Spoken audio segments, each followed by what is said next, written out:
저희가 이제 계시록을 쭉 차례대로 살펴보고 있는 가운데 있습니다.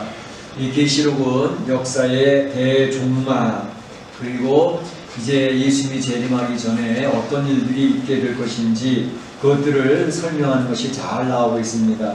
저희가 살펴보는 대로 이 계시록의 중심부에는 3대 7중 재앙이 있는 것을 말씀을 드리고 있습니다. 그래서 7 인의 재앙, 7 나팔의 재앙, 7 대접의 재앙이 있다고 말씀을 드렸죠. 그래서 7 나팔의 재앙까지 저희가 이제 살펴보았고, 7 대접의 재앙이 15장, 16장 이제 시작이 됐는데, 그 7 대접의 재앙을 이야기하기 전에 삽입 내용이 들어가는 것이 있다고 말씀을 드렸습니다. 12장부터 14장까지 삽입 내용이 들어가는데, 12장에 나와 있던 것은 설명드린 대로 여자, 교회를 상징하는 여자와 붉은 용, 사탄, 옛뱀, 마귀라고 하는 붉은 용에 대한 내용이 나오고 있었고, 14장에는 다음에 살펴보겠지만 14만 4천의 교회의 승리에 대해서 이야기를 하고 있고, 악인들의 심판에 대해서 14장에서 얘기를 합니다. 그리고 우리가 오늘 살펴보게 된 13장에는 둘로 나눠져 있었는데, 지난번에 살펴봤던 것은 전반부에는 바다에서 나온 짐승에 대해서 살펴보았습니다. 그리고 오늘 살펴보는 것은 땅에서 올라온 짐승에 대해서 살펴보게 되겠는데, 지난번에 바다에서 올라온 짐승에 대해서 설명한 것을 여러분이 어느 정도는 기억하시는지 모르겠습니다. 우선 바다라고 하는 것이 의미하는 것은 이 세상 나라, 세상의 열강들을 이야기한다는 것을 말씀을 드렸고, 또 이 바다에서 오르는 짐승은 10뿔을 가졌고, 이 머리가 있는데 이 뿔이라고 하는 것은 강력한 힘을 이야기하는 것이고, 또 이 짐승이 얘기하는 것은 신성을 모독하는 말을 막 하는 거죠. 그래서 하나님을 향해서 저주하고 대항하고 이렇게 모욕하는 그런 말들을 많이 하게 되어지는데, 이 바다에서 올라온 이 짐승은 이 세상을 다스리는 권세를 가졌더라, 이렇게 이야기하고 있습니다. 그래서 막강한 세상 권력으로 이 세상을 통제하고 이 세상을 통치하는 그 세력이 바로 바다에서 올라온 짐승이 되겠습니다. 특별히 이 짐승을 이야기하는 데 있어서 중요한 것은 이제 죽게 되었다가 다시 살아난 짐승이라는 것을 계속 13장에서 강조하고 있습니다. 죽게 되었던 상처가 나으며 그 온 땅이 이 죽게 되었다 다시 살아난 모습을 보면서 깜짝 놀라가지고 다 놀라서 그 짐승 앞에 굴복을 하고 따라간다 라고 하는 이야기를 하고 있습니다.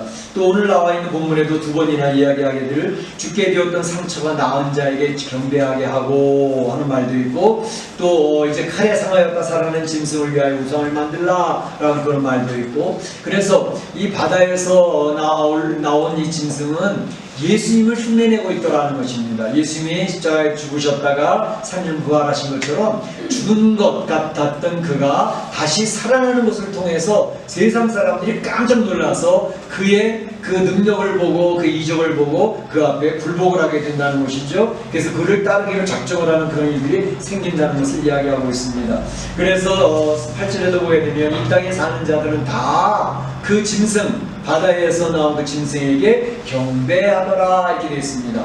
이 땅에 있는 모든 자가 그 짐승에게 경배하는 그런 일이 있게 된다는 것을 이해하고 있습니다. 그런데 단 예외가 있었습니다. 모든 땅에 있는 사람이 경배를 하는데 예외에 있던 사람들은 누군가? 8절에 있는 것처럼 어린 양의 생명책에 이름이 기록되지 못한 자들이 경배를 하는 것이고, 어린 양의 생명책에 이름이 기록된 자들은 절대로 그 짐승 앞에 경배하지 아니하고 굴복하지 않더라 라는 것을 이야기해 드렸습니다. 그래서 그런 일이 벌어질 때 우리 성도들에게는 인내와 믿음이 필요하다. 그래서 이 어렵고 힘들고 모두가 짐승 앞 절하고 경배할 그때에 성도들은 위토리가 되어지고 왕때가 되어지는 가운데 있지만 인내하면서 그리고 믿음을 지켜나가는 것이 필요하다. 이것을 지난 시간에 말씀드렸던 내용의 핵심입니다. 오늘 생각해보고자 하는 것은 땅에 올라온 둘째 짐승에 대해 살펴보겠는데, 먼저 살펴볼 것은 땅에서 올라온 짐승은 도대체 무엇을 가르치는 것인가 라는 것을 살펴보겠고, 두 번째는 짐승의 표를 만든다는 것은 도대체 무엇을 의미하는 것인가 라는 것을 생각해보겠고, 셋째로는 짐승의 수는 666이라 했는데 이건 또 뭔가 라는 것에 대해서 우리가 세 가지 나눠 살펴보고자 하는 것입니다. 땅에서 올라온 짐승은 무엇을 가르치는가? 오늘 11절을 보게 되면 또 다른 짐승이 땅에서 올라오니 어린 양같이 두 뿔이 있고 용처럼 말을 하더라 했습니다. 이 땅에서 올라온 짐승을 어린 양같이 용의 말을 하더라 라고 이렇게 되어 있습니다. 용의 말이라는 것은 용은 뭐죠? 붉은 용이죠. 곧 사탄의 말을 하는 것입니다. 그리고 사탄의 거짓 교훈을 전하는 그런 일을 이 땅에서 올라온 짐승이 감당한다는 것이죠. 마태복음 11장 15절에 보게 되면 거짓 선지자들을 삼가라, 양의 옷을 입었다 라고 얘기를 하죠. 양의 옷을 입었어요. 양처럼 보이는 거죠. 그런데 그들이 거짓 선지자다, 그것을 조심해야 된다 라고 예수님이 이야기를 해주셨죠. 그래서 이제 마태복음에서도 마태가 이렇게 설명을 했지만 요한계시록에서도 요한도 이 땅에서 올라온 짐승이 어떤 것인지 그 정체를 밝히 드러내 알려주고 있습니다. 계시록 16장 13절 또 19장 20절에 보게 되면 바로 이 땅에서 올라온 짐승에 대한 것을 다시 알 수 있도록 설명하고 있는데, 그 내용이 뭐냐 하면 요한계시록 16장 13절을 보게 되면 세 더러운 영이 있으니, 세 가지의 더러운 영이 있었다 그랬습니다. 그것은 첫째 용의 입, 붉은 용의 입, 두 번째 짐승의 입, 세 번째 거짓 선지자의 입, 이렇게 얘기했습니다.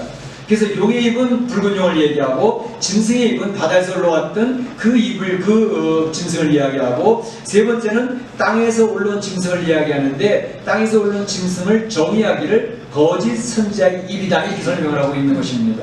그래서 바로 땅에서 올라온 짐승을 거짓 선지자라고 얘기하고 있습니다. 한 것을 더 보게 되면 오늘 14절에 짐승 앞에서 받은 바 이적을 행함으로 땅에 거하는 자들을 미혹한다, 이렇게 있죠. 이 땅에서 올라온 짐승은 이적을 행합니다. 그래서 땅에 거하는 많은 사람들을 미혹하는 이런 일들을 하는데, 바로 이적을 행하는 이런 미혹하는 자가 누구냐? 요한계시록 19장 20절에 보게 되면 이렇게 되어 있습니다. 짐승이 잡히고, 이 짐승은 바다에서 올라왔던 그 짐승입니다.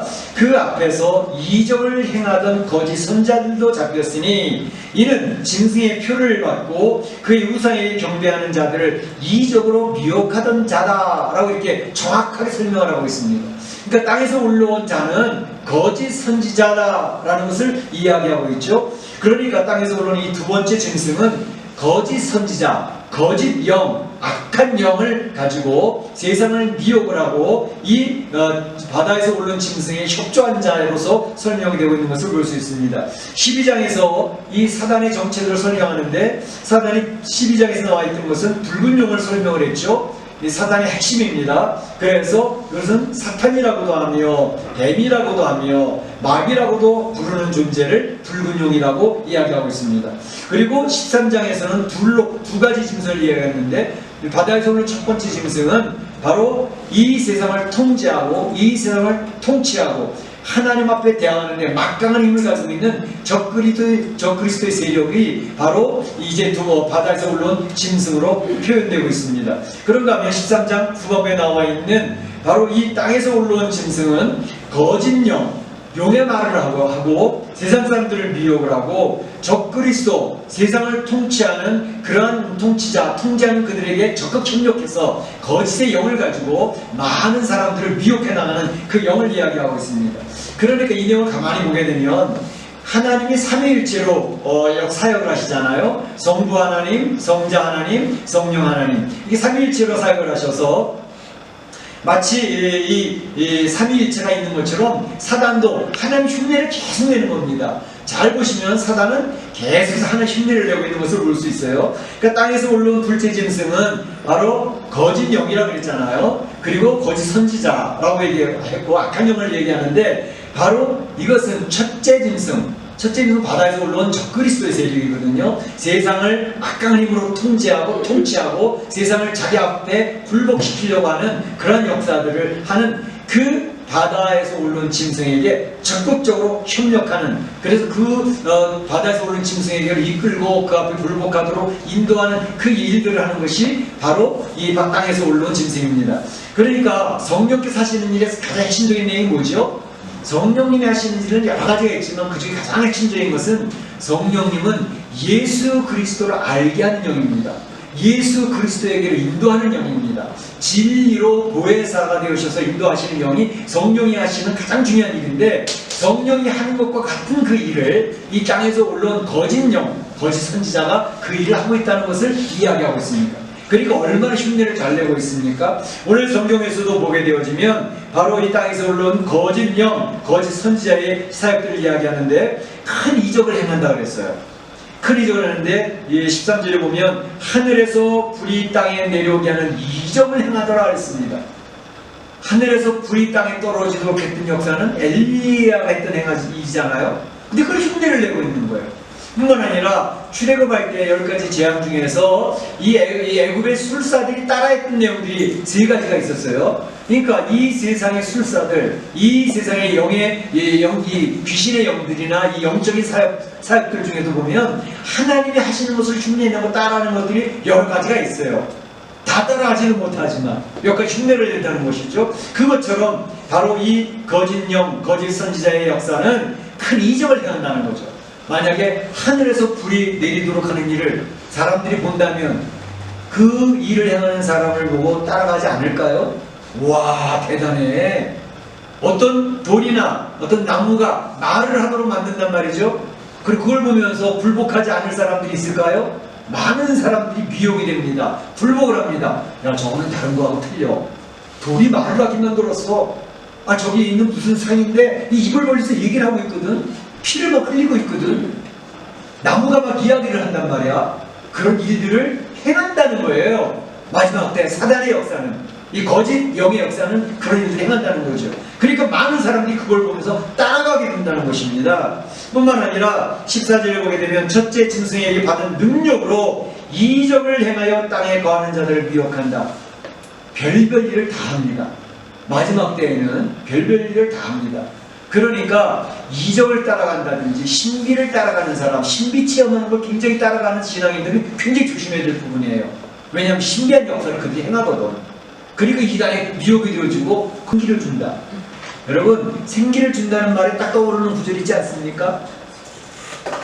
생기를 준다는 것은 이 요한계시록 11장 11절에 보게 되면 두 증인에 대해서 제가 설교를 했던 적이 있습니다. 두 증인은 교회 공동체라는 것을 말씀을 드렸죠. 그래서 하나님을 증거하고 하나님의 나라를 소개하는 교회 공동체, 성도들을 이야기하는데 이들이 핍박과 환난을 당하면서 완전히 죽어 이 길가에 널브러진 상태처럼 되어지는 그런 일이 벌어진다 그랬어요.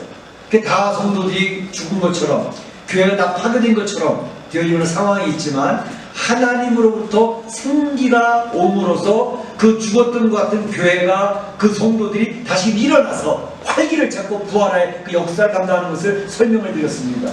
그런데 그거를 지금 이 거짓 영이 흉내를 낸다. 우상을 만들게 하고 우상에게 생기를 불어넣어줘 가지고 생명이 있는 것처럼 말도 하게 하고 희한한 역사도 하게 하는 이런 일들을 벌인다는 것입니다.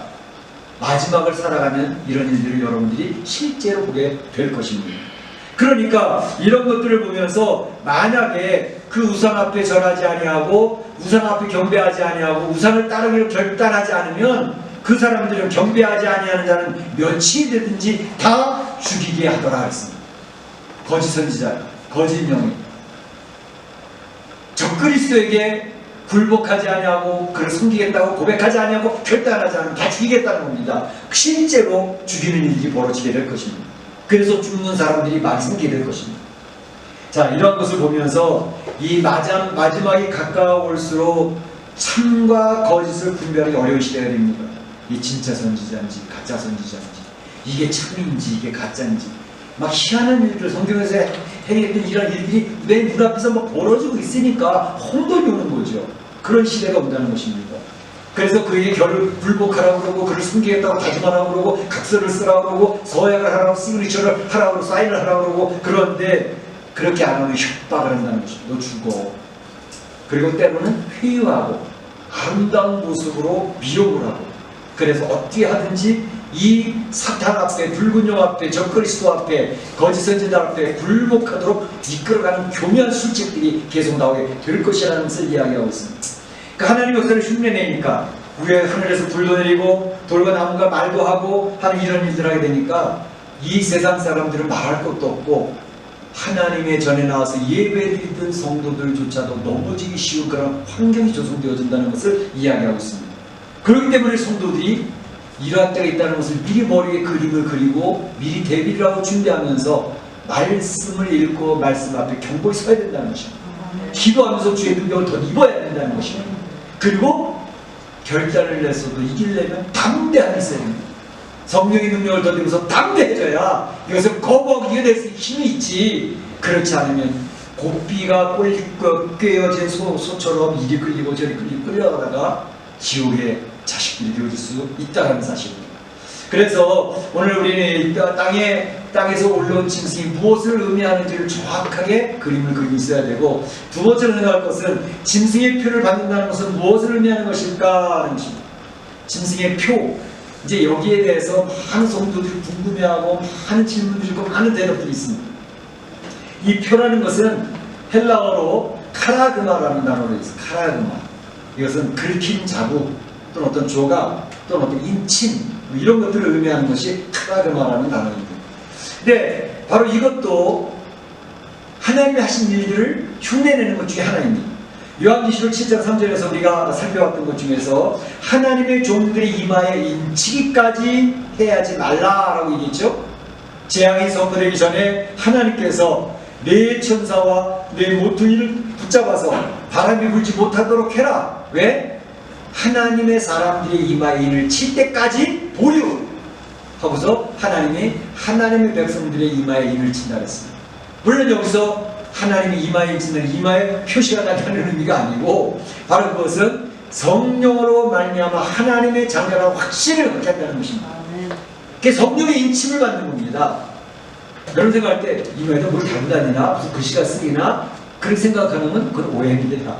성령으로 인침 받는 것을 이야기하는 것으로서 예수 그리스도께서 나를 위해 죽으셨다는 사실을 확신하고, 나는 하나님 예수님의 사랑을 받는 존재라는 것을 확신하고, 내가 그 주님을 위하여서 나의 생명을 다하고 나의 삶을 살아가겠다고 돌아서는 회개가 일어난 사람이고, 그래서 그 주님의 말씀대로 때로는 실패하고 쓰러지고 넘어진 연약함도 있지만 방향은 확실하게 하나님의 나라를 향해서 뚜벅뚜벅 걸어가는 하나님의 백성으로 구별되어졌다는 것을 의미하는 것이거든요. 그게 성령으로 인침받은 이마에 인을 받은 하나님의 백성의 표시인 것입니다. 근데 이것을 흉내내는 거예요, 지금 사탄이. 어떻게? 바로 이 하나님이 잊혔다는 것은 바로 너는 하나님의 소유야, 하나님의 소속이야, 그래서 하나님의 어떤 환난과 기가 있어도 보호할 거라고 하는 표시를 주는 게 성령의 인침을 받는 거거든요. 그러니까 하나님의 백성이라는 사실이 확신이 되어지고 확인이 되어지는 거예요. 그 성도들은 생활을 해나갈수록, 신앙생활을 하면 할수록 자기 스스로가 맨 처음에 세례받을 때도 잘 몰랐는데 점점 하나님과 인격적인 교제를 해나가면서, 아, 내가 하나님 앞에 사랑받는 존재구나, 내가 하나님 앞에 구별되어진 구원받는 존재라는 사실을 점점 알아갑니다. 희미하게 알는 것이 점점 갈수록 조금씩 더 확실하게 알아져가는 거죠. 그래서 구원받는 하나님의 백성인 사실 자기도 알고 가족들도 알게 되어주고 다른 사람도 알게 되어지는 이러한 성도의 변화가 나타나는 것이죠. 그런데 오늘 보게 되면 거짓이 흉내를 내는데, 거짓, 하나님 인침받지 아니하는 이 세상 사람들 향해서 너는 내 소유야, 너는 내 통제 아래 있어 라고 하는 표시를 한다는 것입니다. 사단에 속해 있는 존재라는 사실을 표시하기 시작한다는 것인데, 오늘 본문에 보게 되면 오른손과 이마에 표를 받게 하고 했습니다. 오른손에 표를 받게 하고 이마에 표를 받게 하고, 이것에 대해서 이제 많은 사람들이 도대체 뭐야, 오른손에 어떻게 표를 준다는 거지, 이마에다 어떻게 무슨 글씨를 쓴다는 얘기인가, 그러면서 많은 분들이 궁금해하는데, 이것도 역시 하나님 인치는 방식과 같은 개념입니다. 우선 오른손이라고 하는 것은 우리 사람들이 성경에는 오른손, 왼손, 오른손이라는 표현을 많이 쓰거든요. 하나님의 오른손에 붙잡힌 바 되어, 뭐 이런 표현들. 이 오른손이라는 것은 힘과 권능을 상징하는 것입니다. 그러니까 오른손에 표를 받는다는 것은 그 사람의 중심, 그 사람의 핵심, 그 사람의 능력을 발휘할 수 있는 가장 핵심들을 장악한다는 것을 이야기합니다. 또 이마라고 하는 것은 하나님이 성도의 이마에 인친다고 하는 것은, 그 이마라는 것은 그 사람의 인격을 얘기하는 거거든요. 그 사람 자신을 얘기하는 거예요. 그 사람의 인격, 그 사람의 인격이 전폭적으로 하나님을 따라가는 결단이 있었던 사람을 바로 이마에 인쳤다라고 하는 거예요. 성령이 인쳤다는 것을 의미하는 거예요. 그 이마라고 하는 의미는 그 사람의 인격을 이야기합니다. 그 사람 자체를 이야기하는 거예요. 그러니까 오른손에 짐승의 표를 받게 하고 이마에 표를 받게 했다는 말의 핵심적인 내용은 뭐냐면, 그 사람이 짐승 앞에 굴복했다고 하는 표시, 그가 세상을 따라가겠다고 하는 결단이 있는 그런 사람으로 구별해서 그 사단에 종속되어져 있고 사단의 권한, 사단의 범위 안에 들어온 존재라는 사실을 알게 한다는 것입니다. 그게 오른손에 인을 치는 것이고 또 이마에 표를 받게 하는 것입니다. 자, 이렇게 이제 하면 이게 이 거짓 영으로 말미암아 나는 세상을 따라가고 세상에 이게 이 세상이 사단의 영 앞에 내가 이제 그 편에 서야 될 거야. 그거 따라가고 싶어. 세상이 얼마나 쾌락이 있고 얼마나 즐거움이 있고 이 세상의 권세가 얼마나 좋은데 그러면서 따라가기 결정하는 그런 신용들이 있거든요. 그 사람들이 인침을 받은 거예요. 사단에게 오른손에 이마에 표를 받은 거예요. 근데 어떤 사람들이 그런 얘기를 합니다. 아니 목사님, 저도 유튜브를 쭉 보고 뭐 마지막 종말론에 대해서 많은 거 봤는데요. 뭐 베리칩이라는 거 있잖아요. 베리칩이라는 거 받으면 짐승이 표가 되어져 가지고 그 사람은 구원 못 받는다 그러는데 절대로 이 베리칩을 받아서는 안 된다고 막 그렇게 얘기를 하는데 그건 뭡니까? 옛날부터 이 짐승의 표 666에 대한 이야기는 많이 있었습니다. 옛날에는 바코드가 시스템이 666으로 이렇게 연결되어져 있거든요. 그래서 이게 바코드가 짐승이 표일 거다라고 얘기를 하고, 어떤 사람들은 또 신용카드에 보면 넘버링으로 쫙 돼 있잖아. 넘버가 쫙 돼 있어가지고 그 넘버에 의해서 짐승이 표를 받는 자가 생기게 될 것이다. 그런 얘기도 있고. 이제 베리칩 같은 요즘에는 그 백신을 맞는데 백신 속에 이런 베리칩 같은 게 기밀이 몰래 들어가 있어가지고 백신 맞으면 짐승이 표를 받는 거예요. 절대 백신 맞으면 안 돼. 백신 안 맞겠다. 그런 분들도 생기고 있어요.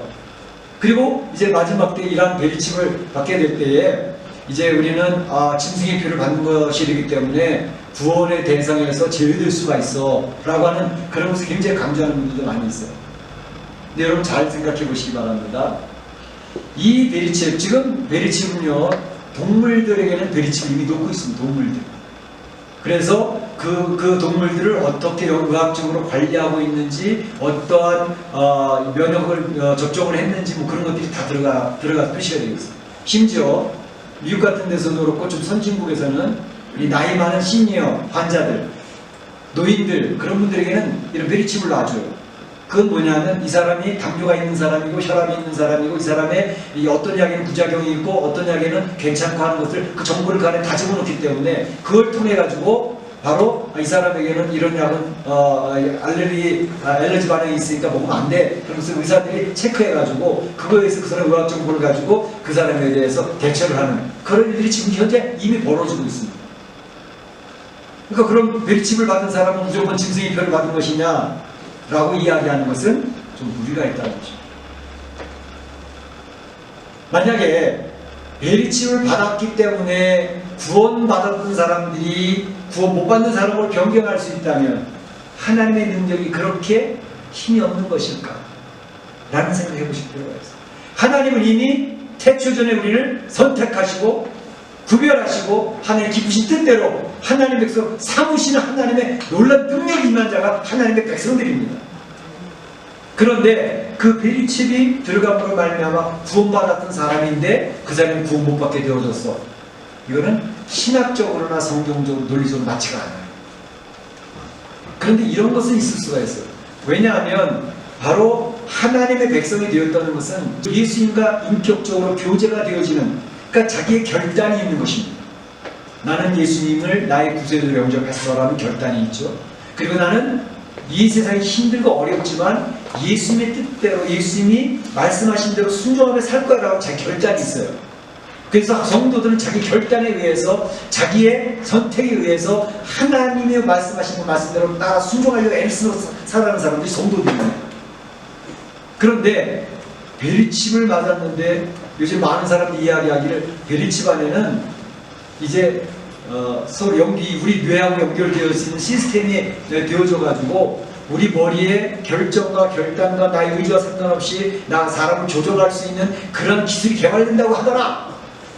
요새 빌 게이츠가 모든 사람에게는 이 베리칩을 다 놔서 그걸 통제해야 된다고 그러더라. 그런 얘기들이 있는데 만약에 베리칩 안에 어떤 통신 시스템이 들어가 가지고 그야말로 우리의 뇌를 장악을 해가지고 우리가 결단을 내 자유의지에서 결단하지 못하도록 통제하는 그런 게 실제적으로 실현화된다 그러면 우리 성도들은 나를 통제, 나의 결단과 나의 자유의지와 상관없이 나를 통제하는 그러한 시스템을 우리 몸에다 박는다고 하면 우리는 단연코 거부를 해야죠.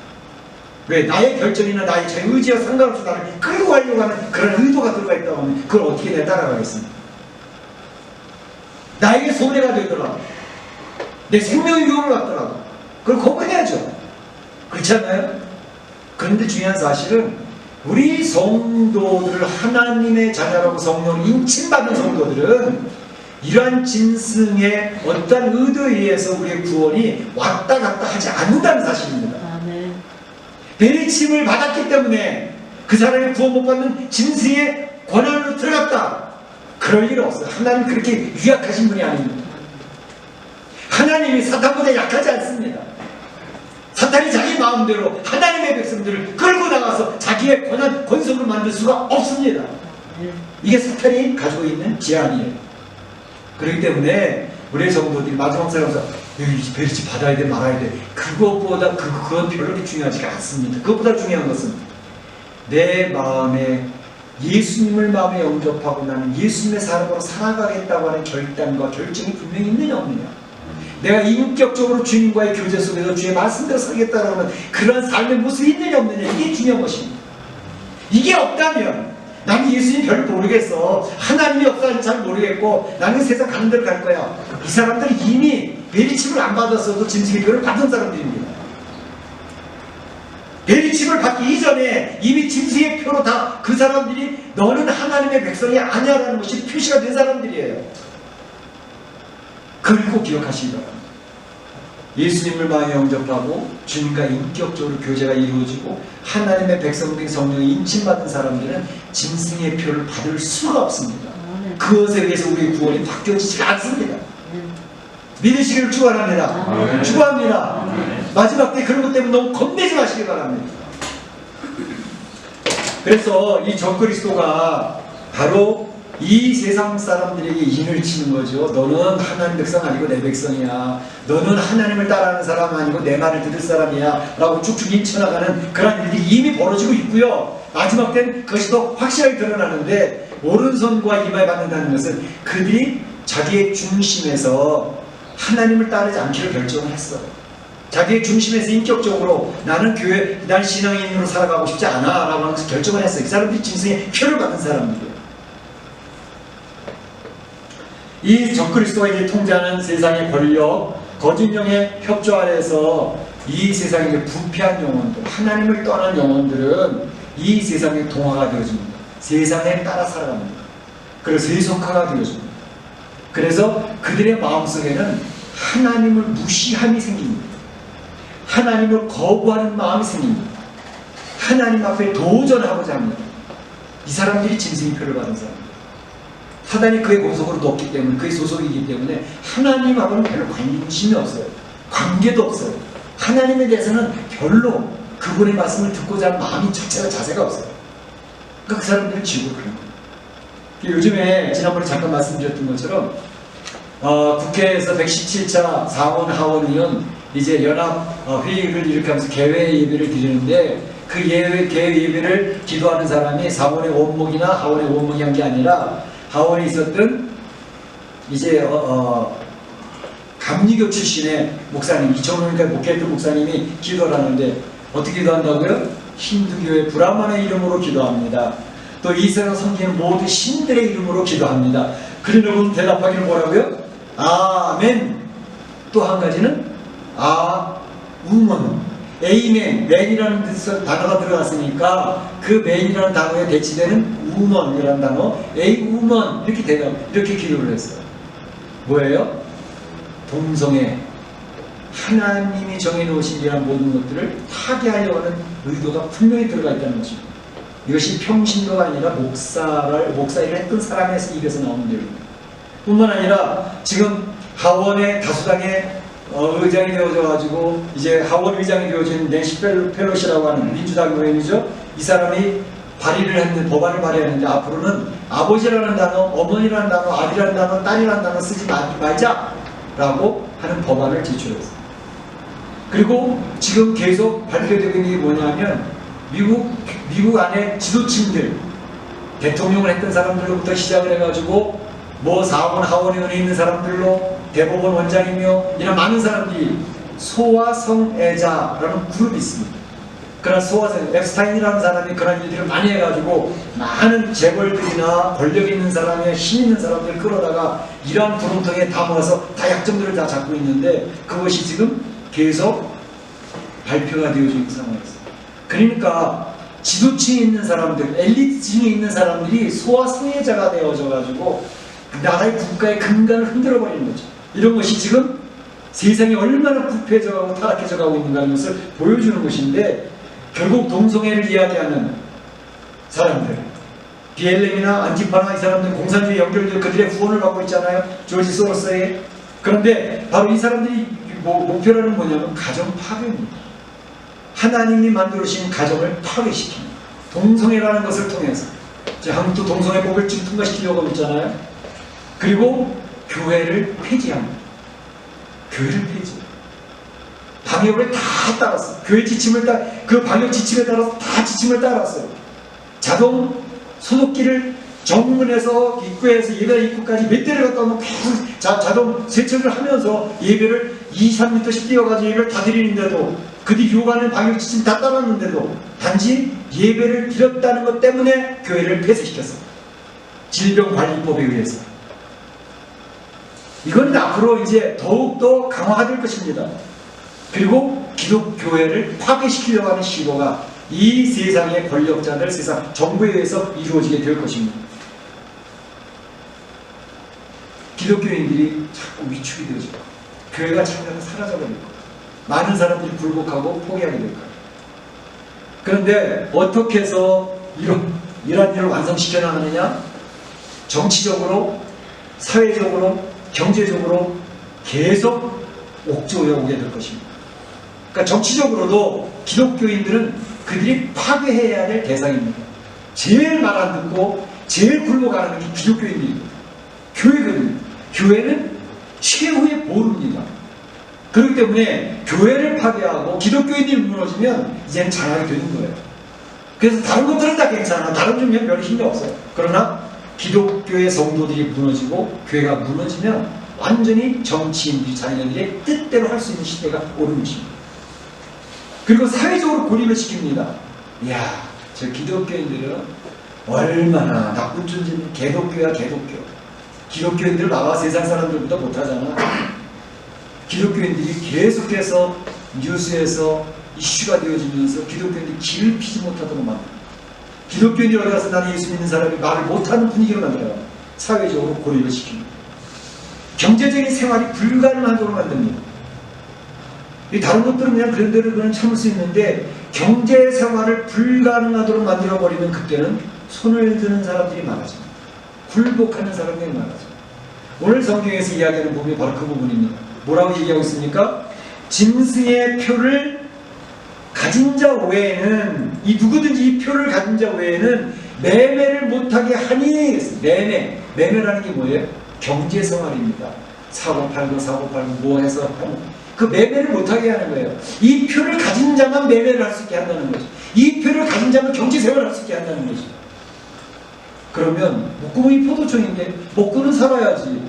아무리 하나님이 좋다 하더라도 죽으면 무슨 소용? 먹고 사는 게 더 우선이지? 라고 포기하는 사람들이 많게 되어진다는 것이죠.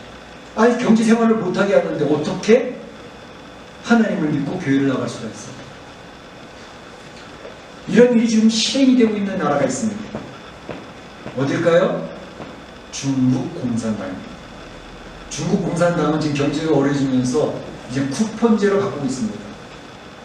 위안화를 바꿔서 이제는 표를 그들이 돈을 자기네들만 쓸 수 있는 쿠폰으로 바꿔갑니다. 그 쿠폰을 가지고 그들이 경제에 뭐 사먹고 뭐하고 할 수 있는 게 그 카드 같은 거 있잖아요. 그거만 그 정부에서 나눠진 그 카드만 가지고 이제 살아갈 수 있어요. 돈으로 현금으로 유통하고 그런 시스템이 없어져 버립니다. 중국에서 했던 그 시스템을 전 세계가 점점 따라가게 될 것입니다. 그렇게 되어지면 무슨 말이냐? 정부에서 경제 생활할 수 있는 쿠폰, 돈을 나눠주는데 예수님 믿는다고 하는 사람한테는 안 줘버리는 거예요. 고백을 받는 거예요. 각서를 쓰게 하는 거예요. 너 교회 나갈 거야? 안 나갈 거야? 안 나간다 그러면 줄게. 나간다 그러면 너한테는 쿠폰 안 줘. 너 예수님 믿는다 그럴 거야? 안 그럴 거야? 저 예수님 믿는데. 아, 그럼 너한테는 쿠폰이 없어. 너는 오늘 이번 달 생활할 수 있는 비용을 안 줘. 다음에라도 마음 바꾸고 오면 그때 줄게. 안 주는 거야. 그러면 세상에 이 쿠폰이 있어야, 정부에서 주는 이 돈이 있어야 그거 가지고 먹고 살고 할 수 있는 것을 하는데 그걸 정부가 통제해버리니까 많은 사람들이 그 앞에 먹고 사는 게 우선이니까요. 안 먹고 어떻게 살아요? 그걸 불복하고 그걸 받아들여요. 근데 거기서 그들이 요구하는 것은 하나님 없다라고 사인해. 예수님 없다라고 사인해. 교회 안 나가겠다고 사인해. 그러면 주는 거야. 거기서 짐승의 표를 받는 거야. 그 짐승의 표가, 그래서 하나님을 생명을 걸고 섬기겠다는 사람은 굶어 죽는 일이 생기게 되는 거예요. 이런 일들이 점점 현실화, 실현화가 되어지고 있습니다. 16절에 모든 자, 그래서 모든 자는 뭐라고 얘기하고 있습니까? 작은 자나 큰 자나 부자나 가난한 자나 자유인이나 종들이나 그 오른손이나 이마에 표를 받게 하고 짐승 앞에 굴복하겠다고 하는 표가 주어지는 거예요. 나는 더 이상 하나님 안 믿을 거고 교회 안 나갈 테니까 나한테 먹을 거 쿠폰을 주시오, 돈을 주시오. 그리고 굴복한다니까요. 그래서 짐승의 표가 그게 시키는 겁니다. 그러니까 배리침을 받는 게 중요한 게 아니라 우리 마음의 결단과 결정이 중요합니다. 내가 하나님을 따르기로 죽어도 하나님 따르 결정할 것인가, 아니면 내 입이 포도청이니까 예수님 다시 믿으면 되지 뭐 그러고 불복하고 그들의 표를 받을 것인가. 그 결정을 선택해야 될 때가 가까워오고 있습니다. 우리는 어떻게 할 것인가. 그런데 중요한 것은 하나님의 인침을 받은 사람들 있잖아요. 성령의 인침을 받아서 하나님의 자녀된 백성은 절대로 그들의 그 회유와 협박과 그들의 미혹에 불복하지 않습니다. 그래서 하나님 앞에 구원받은 백성은 짐승의 표를 절대 안 받게 되는 것입니다. 그런 일이 벌어지지 않습니다. 이게 하나님의 권능이고 능력입니다. 내가 죽더라도 나는 쿠폰을 안 받아. 내가 죽더라도 배치 안 받을 수 있어. 나한테 손해가 되더라도. 그걸 결단을 하는 사람들이 하나님의 백성들이 된다는 사실입니다. 그러니까 배치임을 받을 것이 아니면 그것 때문에 걱정하지 마시고요. 내가 하나님을 따를 것인가 아니면 하나님을 거부할 것인가를 그것 때문에 고민해야 된다는 것입니다. 짐승의 수 666이라는 것은 무엇을 의미할까요? 히브리어 헬라어에는 아랍의 숫자처럼 숫자가 없습니다. 그래서 그 알파벳 그것에 숫자 값을 매깁니다. 이를테면 알파, 베타, 감마 헬라어잖아요. 알파는 1, 베타는 2, 감마는 3 이런 식으로 숫자가 매겨져 있어가지고 그 숫자를 가지고 숫자 값을 하는 게 뭐죠? 이걸 게마트리아라고 합니다. 아랍에서는 아라비아는 숫자가 있었는데 이런 헬라어나 히브리어에는 수가 없었어요. 그러니까 글자를 가지고 수를 만들어서 이렇게 그들이 정해놓은 거예요. 그런데 그 숫자를 가지고 숫자 놀이를 많이 해요. 네 이름을 보니까 숫자 계산해보니까 너는 445네, 너는 보니까 153이네, 이렇게 숫자 놀이를 하는 것을 이솝세피아라고 합니다. 그런데 바로 여기 나오는 짐승이라는 헬라어는 세리온이라는 단어인데 이거를 보면 이게 666입니다. 숫자 값이. 짐승이라는 단어 이름이 66, 단어 숫자 값이 666이에요. 특별히 이 세상 사람 역사 가운데에서 이 특정인을 숫자로 계산하려고 하는 그런 시도들이 많이 있었습니다. 특별히 기독교를 박해하는 대상들의 수가 얼마나 될까 그걸 계산했던 그런 일들이 많았습니다. 대표적인 사람이 네로 황제입니다. 네로 황제를 숫자로 계산하다 보니까 그 숫자가 666인 거예요. 그래서 로마 당시 성경을 기록할 당시에 네로 황제가 666 짐승이구나 라고 생각을 많이 했다는 것이죠.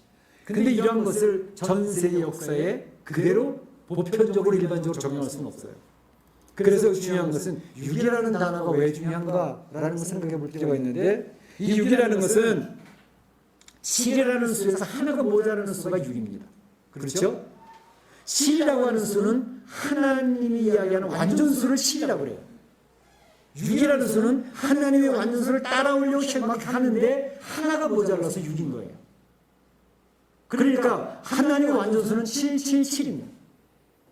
그런데 하나님의 완전수에 흉내는 내보는데 부족한 게 2%가 있어요. 그게 6이에요. 그게 666이 세 번 반복되어져 가지고 인간의 수를 이야기하는 것입니다. 하나님의 수와 인간의 수, 불완전한 인간의 수를 설명하는 게 666입니다. 그래서 여기서 666을 얘기할 때는 완전한 하나님 중심이 아니라 인간 중심의 세상을 이야기하는 것입니다. 그래서 하나님을 경배해야 될 하나님의 백성이 아니라 인간을 우상화시키고 인간의 힘을 가지고 세상을 통제하려고 하는 그것이 666입니다. 하나님 나라에 도전하는 인간 중심의 세상. 그 옛날에 하나님 앞에 도전해보겠다고 바벨탑을 쌓잖아요. 우리는 하나님에 의해서도 심판받지 않을 거야. 그 바벨탑을 쌓는 작업이 666이에요. 이 세상에서는 세상에 단일 정부를 만들어 놓고 이제는 하나님이 이 역사를 주장하시고 우리 개인의 생사법을 주장하시고 우리를 이끌어가신 하나님이라고 하는 것을 우리는 믿고 있는 사람들인데 그런 게 어딨어. 세상은 사람들이 통제할 수가 있어. 이 세상에 강력한 단일 정부를 만들면 그 강력한 단일 전 세계 75억 인구를 통제할 수 있다고. 벌써 보라고. 컴퓨터가 5G 나오니까 각 사람들의 모든 인포메이션이 다 들어와 있고 그 사람이 얼굴만 봐도 어디 사는 사람 어디 갔다 왔는지가 다 통제가 되는데 그런 세상이 왔는데 왜 우리가 세상을 통제 못해? 이 엘리트 그룹이 지금 세상을 장악하려고 하는 시도가 있다는 것입니다. 그게 친중공 글로벌리스트라 그러죠. 그래서 세상의 엘리트들이 자본가들이 권력자들이 힘 있는 자들이 모여서 우리가 세상을 한번 통제해보자 라는 그런 다보스 포럼의 회의가 이루어지고요. Great Reset 코로나 팬데믹을 통해서 전체를 죽은 자처럼 만들어 놓고 죽였다가 필요한 사람만 살려내서 세상을 통제하는 세상을 만들어 보자. 뭐 이런 얘기도 있어요. 그러니까 점점 갈수록 이 세상의 기술과 자본과 능력과 발전을 가지고 세상을 통제해 보겠다. 하나님이 통제하는 게 아니라 인간이 통제하는 세상을 만들자라고 하는 시도가 지금도 이루어지고 있다는 사실을 기억할 필요가 있습니다. 그러니까 그런 세상 앞에 많은 사람들이 굴복을 결정을 하는 거예요. 난 세상이 하라는 대로 할 거야. 정부가 하라는 대로 할 거야. 하나님은 더 이상 우리에게 도움이 되지 않는 것 같아. 그리고 떠나는 사람이 생긴다는 것이죠. 그래서 8절에도 이 땅에 사는 자들은 다 그 짐승에게 경배하리라. 그런 예가 있다. 생명체에 기록된 사람은 짐승에게 절대로 경배하지 않더라는 것입니다. 할렐루야. 오늘 12절에도 땅에 사는 자들, 세상에 속한 자들을 이야기합니다. 이런 사람은 처음 짐승 적그리스도의 세력 앞에 경배하게 되는데 성도들은 그렇게 하지 않더라는 것입니다. 하나님의 인침받은 성령으로 인침받은 주의 백성들은 짐승의 표를 절대로 받지 않습니다. 짐승의 소속이 되지 않습니다. 그러니까 걱정하지 마시기를 축복합니다. 걱정하지 마세요. 베리시에 걱정하지 마세요. 내 마음에 중요한 자유의지의 결단, 하나님을 따르기를 결정하고 생명을 걸고 주님을 따르겠다는 결정이 있는 사람은 절대로 짐승의 표와는 상관없는 하나님의 백성으로 살아가게 된다는 것입니다. 그래서 내가 소원하게 되어줘도 내가 밥줄이 끊어져도 내 생명이 위협해도 하나님의 백성은 생명을 걸고 짐승의 표를 거부합니다. 그래서 환난과 핍박 가운데 있게 되어집니다. 어려움을 당하고 왕따를 당하고 순교할지도 모릅니다. 카타콤 예배를 드려야 될지도 모릅니다. 그런데 예수님께서 말씀하십니다. 요한복음 16장 33절에 세상에서 너희가 환난을 당하나 담대하라. 내가 세상을 이겼노라. 성도들아 너희가 세상에서 환난 당할 수 있어. 그러나 담대해. 예수 그리스도 내가 이 세상을 이겼도다. 너희들도 이긴 싸움을 하고 있는 거야 라고 이야기를 하는 것입니다. 우리 사랑하는 성도 여러분, 짐승의 표 때문에 너무 걱정하지 마시기 바랍니다. 마지막 세상 정보 강력해서 여러분들 위협하더라도 환난과 핍박이 오더라도 걱정하지 마시기 바랍니다. 성령님께서 도우실 줄로 믿습니다. 역사하실 줄로 믿습니다. 우리 사랑하는 성도들이 힘을 내고 승리해서 하나님의 백성으로 하나님 앞에 영광 돌리고 하나님 앞에 놀라운 축복받고 성공적인 삶을 살아가시기를 주의 이름으로 축원합니다. 축복합니다. 네, 기도하겠습니다. 오늘 주신 말씀을 기억을 하고 이 마지막 때를 어떻게 살아가야 될지 짐승의 표 666 그 세력이 어마어마하게 강력할 텐데 우리가 어떻게 굴복하지 않냐고 이겨낼 수 있을지 하나님 앞에 기도하며 힘을 구하시기 바랍니다. 사랑의 하나님 감사합니다. 주님께서 우리 사랑하는 성도들 요한계시록 13장에 나와 있는 땅에서 올라온 짐승에 대한 정체를 저희가 발견했고 또 짐승의 표를 받게 하는 그의 모든 비협과 그들의 계획을 저희가 생각해 보았습니다. 하나님, 우리는 두렵고 떨림이 없지 않아 있지만 하나님 앞에 말씀을 사모하고 기도하며 영적인 분별을 하면서 이 사단의 세계의 계획 앞에 하나님 무너지지 않도록 도와주시고 죄의 놀라운 능력을 덧입어서 이 세상을 이겨내는 하나님의 백성을 되도록 역사하여 주시옵소서. 힘을 주시옵소서. 예수님의 이름으로 기도하옵나이다. 아멘. 다 같이